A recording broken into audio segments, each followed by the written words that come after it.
All right, you guys, we are back with yet another solo.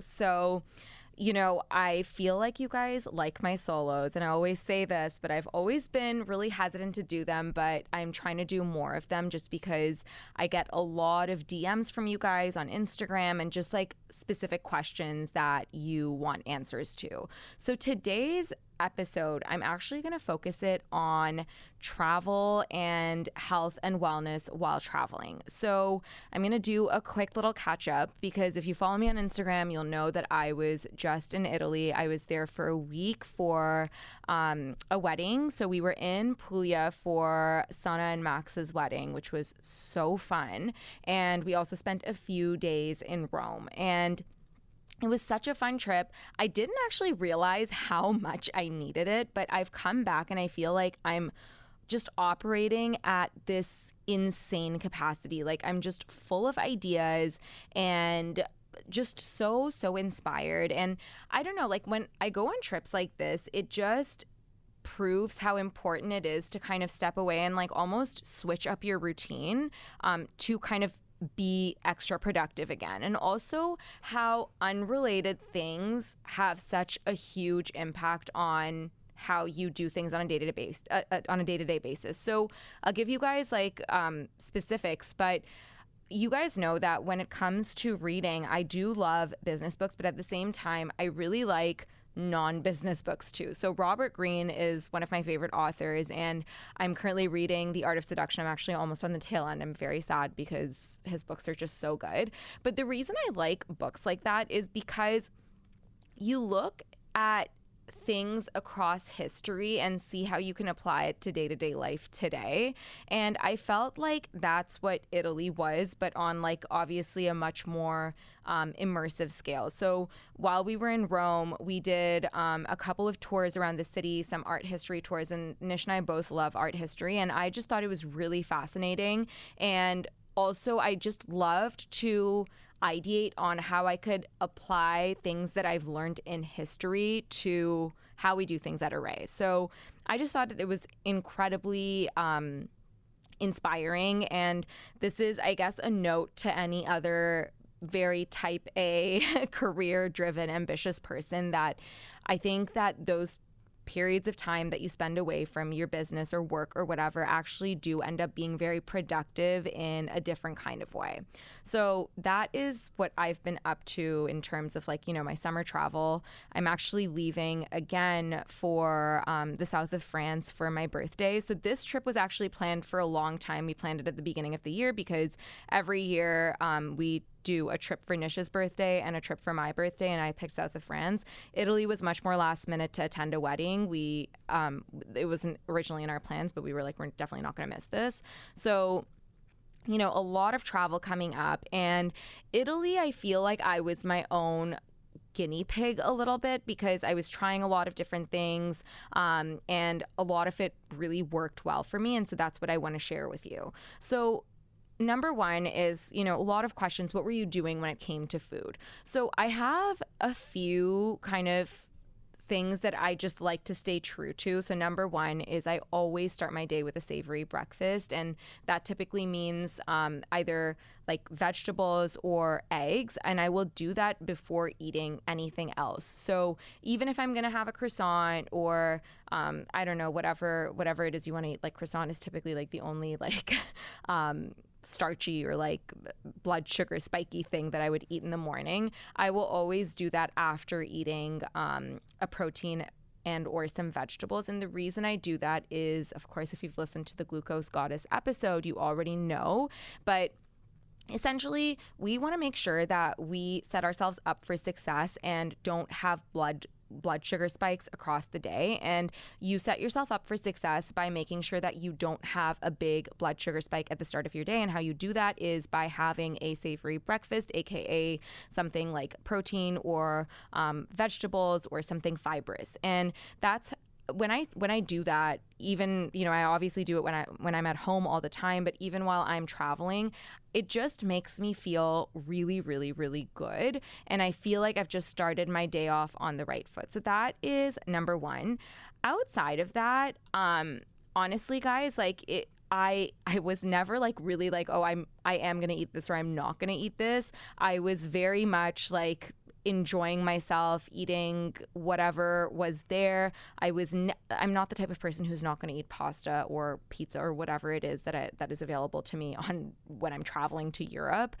It's just, I think, a part of the experience. Something I did do is whenever we were out for dinners, which was obviously every single day since we were traveling, I made sure that even if we were getting pasta or pizza or whatever it was, I would always add in a protein or a side vegetable if we could. I just found that doing things like that makes a trip a little bit more sustainable, and you don't come back feeling like heavy and lethargic. I came back from Italy, still felt incredible. Obviously, I was off my routine a little bit, but it didn't really impact me very much at all. So I also want to highlight supplements that I was taking to kind of, I guess, like help with the difference in like eating style or whatever. So number one, obviously bloat. Okay.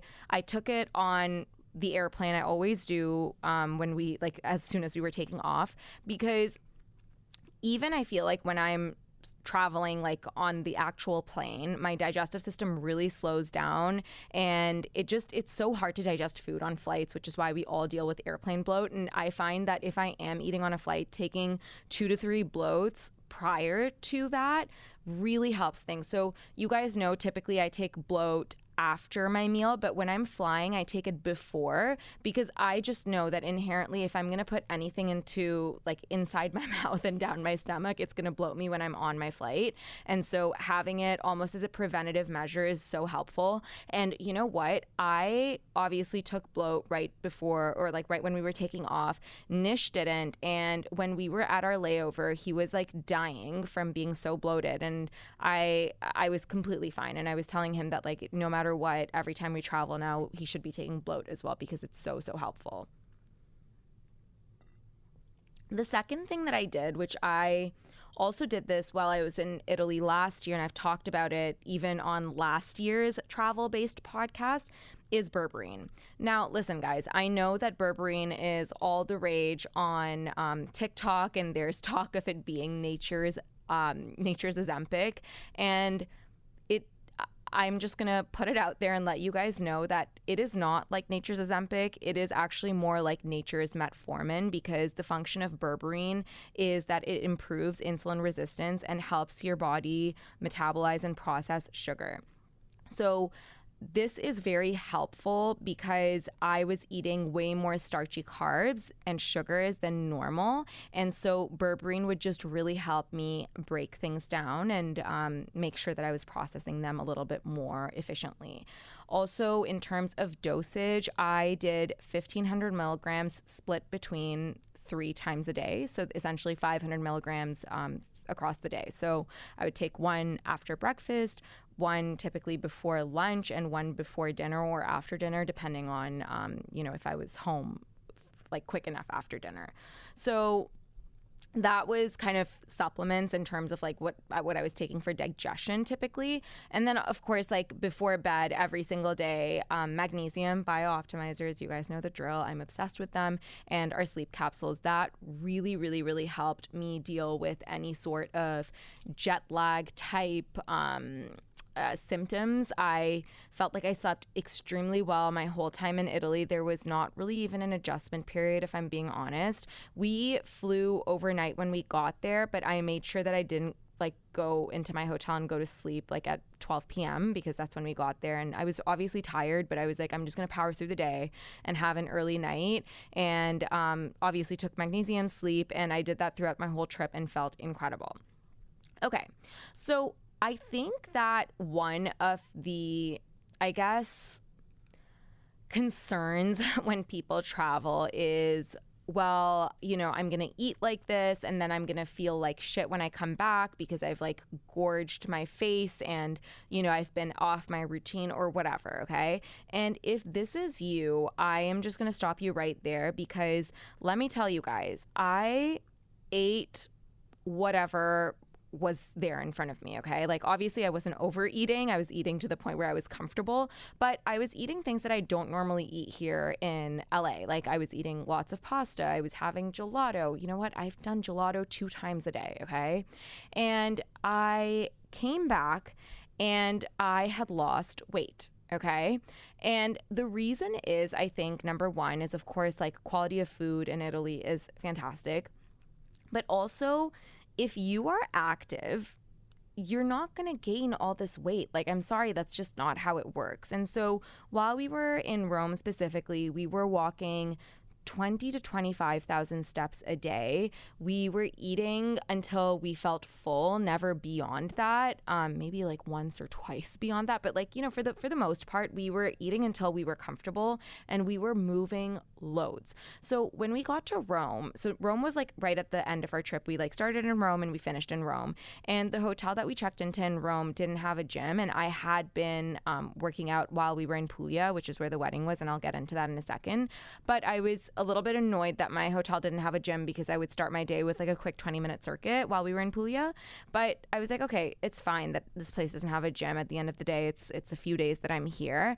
And guys, the amount we were walking, like, at what point would I even have time to work out or even the energy? Because we were walking so much. At the end of the day, I was exhausted. Like, 20 to 25,000 steps a day is no small feat. And you're really, really tired. You're expending a lot of energy. So when we were in Puglia, I mentioned that I was working out. So my trainer came up with a very simple 20-minute circuit, which honestly anyone can do with like light weights and body weight as well. But it was just a 20-minute circuit. It was very, very efficient. And I started my day with that a couple of times while we were in Puglia. We were there for 7 days in total, and a few of the days where we had like more wedding things. Obviously, I didn't have time for it, but I snuck it in whenever I could. And I felt like having that quick, or doing that quick circuit, I found that it still kept me within my routine a little bit, and just made sure that I was, you know, still getting that endorphin rush, which I love from working out. And just I would wake up, do that circuit, and I'd feel like really, really good in the like first thing in the morning. And what's interesting is, we got back Monday night, and so I was at the gym on Tuesday, and I was very surprised to see that I hadn't lost any progress. In fact, we like moved up in weights in terms of what I was lifting. I felt really strong. And so even though we were away for a whole week and I wasn't doing what I normally do, it was just still like I hadn't lost any progress, and I was just as strong as before. So if you are someone who is traveling over the summer, know that that travel is probably really healthy for you. It's really good for your muscles to rest for that little bit of time. And if you do want to still move, like a quick 20-minute circuit is something that we can all make time for. And typically, if you have a gym, it's a very easy thing to fit in. All right, so let's talk about what I am doing now that I'm back. So obviously, while we were in Italy, we ate our weight in gelato. I mean, honestly, the 2-a-day gelato that I did a couple of times was amazing, but I feel like I'm kind of sugared out after getting back. And so we leave for the south of France at the end of July. And so we have about a month at home before we leave again. And so at that, like during that period of time where we're at home, Nish and I are doing a no refined sugar challenge. So we're eating as normal as we normally do, but we're just avoiding desserts basically just for this month. And I'm like 4 days in, and honestly, I feel really great. I honestly do think I'm sugared out. I do not want any sugar. I don't want any dessert. And so I feel like this is a really good thing. Also, I had this weird rash on my face while I was in Italy. It's gone now, thankfully, but I want to stay away from sugar because I know that typically it doesn't do it's just not great for my skin personally. And so I'm really excited to be doing this challenge. As I mentioned, I jumped into my routine right away. We landed on Monday night and I was at the gym on Tuesday. And I just find that jumping right back into my routine was just a really good way of being acclimated and feeling like I'm hitting the ground running when I'm back at home, and it feels incredible. So, I think that this summer, everyone is very social. We all have plans. We're all traveling. But the one piece of advice that I would give you guys is to find movement patterns that you love and just try to commit to it consistently if you can. I found that it's made the biggest difference, and I will get into, I guess, like the difference that it's made, because when I joined my gym, I did this thing called an in-body scan, which essentially tells you your muscle mass, your body fat percentage, kind of like how you're doing on the inside. And I did my in-body scan again about like 5 or 6 weeks in. And you guys, I had lost 5% body fat and gained 6 pounds of muscle. And of course, my cardio has significantly improved. And so I think the lesson here is that consistency is key. You guys know I've been working out like 6 days a week, 5 days at the gym, and 1 day I play tennis with friends. And it like, I feel incredible, and I'm still doing all of my social things. I'm still having the best summer of my life, but at the same time, I'm finding time to kind of get that movement in and make sure that I'm still doing good things for my health and wellness. So on that note, something that I get asked very, very often is what I am currently eating. And admittedly, I am very bad at showing you guys any recipe breakdowns on Instagram. Honestly, I should probably get on that, but I just, for the life of me, cannot remember to film, when I'm doing a whole recipe. So here are a few things that have been on repeat for me, which I have really been liking. So number one is miso salmon. So what you're gonna do is Google the recipe for the Nobu miso glazed black cod. Okay, so it's going to tell you exactly how to make that miso glaze, and instead of using black cod, I just like to use salmon. I prepare a whole bunch of that glaze and it stays in my fridge for weeks, and typically, like at the start of my week, I'll marinate a couple of pieces of salmon in that sauce, and then for lunch I'll just stick that into the air fryer, and it comes out and it's absolutely delicious. And I usually have that with some broccoli. That's typically my lunch. I also found, you guys, this recipe on TikTok. It is these Vietnamese pot stickers. Okay, I bet you if you search it on Instagram, it would, or search it on TikTok, it would come up. And the video you want to look out for is this girl with her cute mom, and they make these like quote unquote healthier Vietnamese pot stickers in their kitchen, and it has shrimp, chicken, cabbage, like purple cabbage, ginger, a whole lot of ginger. It's delicious, trust me. Cilantro, green onion, and I'm forgetting something, but basically those ingredients, I would say. Oh, carrots, if I didn't say carrots. And then you make a mixture with that and some coconut aminos and sesame oil, and then you like put a little bit into some rice paper, and then you like fry it on your pan. I've also made this with a cabbage, like just green cabbage, steamed green cabbage as like the outer shell instead of the rice paper, and it's also turned out phenomenal. And then you make a sauce on the side. Just make it with whatever. I make it with the Fly by Jing chili crisp, a little bit of fish sauce, lime, carrots, cilantro, and a tiny bit of maple syrup. And you guys, this thing is incredible. I've been making it almost every day this week. It's so, so good. And then another thing that has been on rotation for me is chickpea pasta and some chicken. So I'm going to tell you guys how I make this sauce, because I will definitely not put it on Instagram. So here it is. You're going to want to eyeball measure everything, but in a pan, saute some sun-dried tomatoes with garlic, then add the Monty's dairy-free cream cheese. If you don't have it, you can use obviously like any dairy-free cream cheese or cream cheese, whatever you guys want. The Monty's one is incredible. It was sent to me. I can't believe I haven't tried this brand. I'd heard all about it. It's delicious. It just makes everything really creamy. And on top of that, I add in bone broth and tomato paste. You just cook it on the stove for a couple of seconds, or a couple of minutes rather. You put it in the blender. It like becomes this like amazing, like almost this rosé sauce, and it's delicious. I make that with, or I put chickpea pasta in that with a ton of arugula. And it's so delicious. It's nutritious. Obviously, chickpea pasta is higher in protein as well than regular pasta, and it just tastes really, really good. And then on the side, I just have some chicken. So these have been on rotation for me.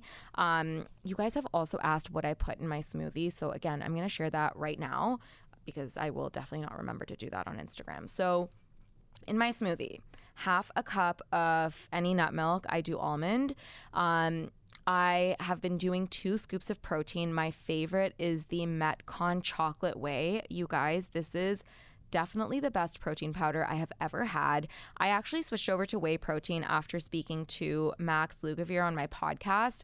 You can go back and listen to that episode, but he talks about the fact that whey protein is just better for us than plant-based protein. And for the longest time, I was using plant-based protein, but I switched over to whey. And this brand doesn't bloat me or cause me any digestive distress. Other ones that I've liked is also Max mentioned Muscle Feast, and I cannot believe it, but I actually ended up buying it, and I found that that one was very good. And also, I believe it's Garden of Life, I think, which I bought from Erewhon, the vanilla flavored one, also grass-fed whey, and it was really good too. So anyway, in my smoothie, I put almond milk, I put my Metcon chocolate whey protein, incredible, a spoon of two tablespoons of chia seeds for fiber, and 1 tablespoon of nut butter of your choice. I've personally been on a peanut butter kick. I think it tastes delicious. Chocolate peanut butter is one of my favorite flavors, so that's why I use it. And I use creatine as well, which I've talked about. I love creatine. I feel like it's really helped me build muscle since I've started working out as well. So I've been doing a scoop of that. I do the Thorn one, which I really, really love. And then a ton of frozen spinach, some ice, and I would say another like 3/4 cup of water.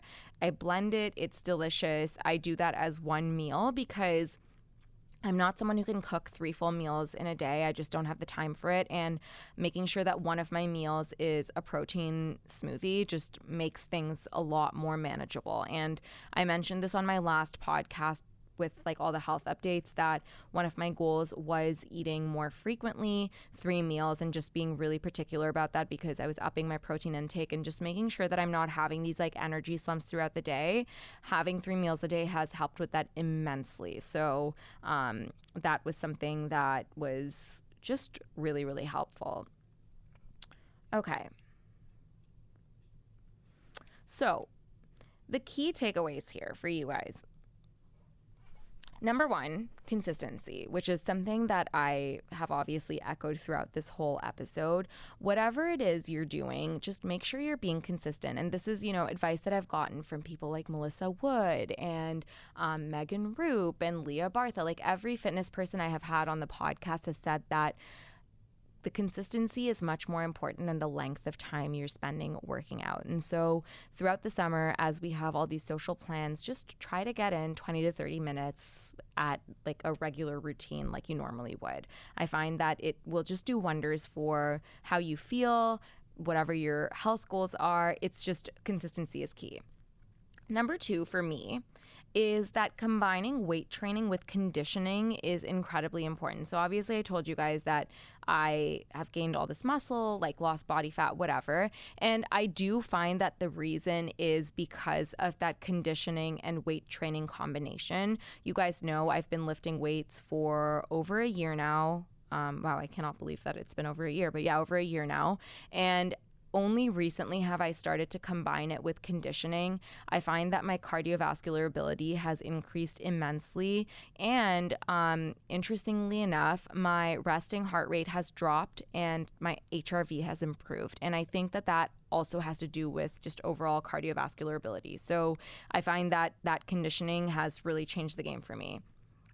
Last thing, if you're traveling, like I said, and you're away from your regular routine, it's not going to hurt you. It's going to be fine. Like, just relax and have a good time and come back and dive right back into it. So, that is basically my whole spiel for you today. As I mentioned, we're going to south of France in a few weeks, which I'm really excited about, and I'll give you guys updates once I'm back. But I hope that you guys liked this episode, and I will see you guys next week. All right, Ollie. Do we want to say, do you want to read a review? Do you want to do anything like that? I don't think I will for the solo. And now I owe you